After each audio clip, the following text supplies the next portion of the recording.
शासकीय मुद्रणालयामध्ये संत शिरोमणी नरहरी महाराज सोनार यांच्या पुण्यतिथी व संत सेवालाल महाराज यांच्या जयंतीनिमित्त अभिवादन करण्यात आलं होतं। यावेळी संघटनेचे सर्व कर्मचारी सभासद उपस्थित होते। शासकीय मुद्रणलयात संत शिरोमणी नरहरी महाराज सोनार यांच्या पुण्यतिथी व संत सेवालाल महाराज जयंती निमित्त अभिवादन करण्यात आलं होतं।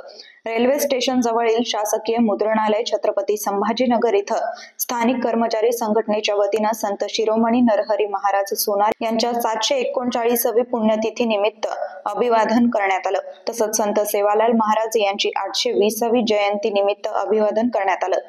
यावेळी संघटनेचे अध्यक्ष यशवंत गावडे, सरचिटणीस योगेश राठोड, संघटनेचे माजी सरचिटणीस तथा जिल्हा उपाध्यक्ष कैलास जगताप, वसंत बागडे, मिलिंद जगताप, नितीन भिंगारे, राजेश चंदेल, प्रफुल्ल लोळगे, राजेश बाविस्कर, शिवनाथ ठोंबरे, संतोष साबळे, राहुल चिंतामणी, आनंद सोनवणे, व्यंकट आईटवर, धनंजय सावंत, राजकुमार तेलंग, गणेश ढोके, अंकुश जाधव, अनिल पवार, आनंद पुंड, सुनील लोखंडे व संघटनेचे कर्मचारी सभासद उपस्थित होते।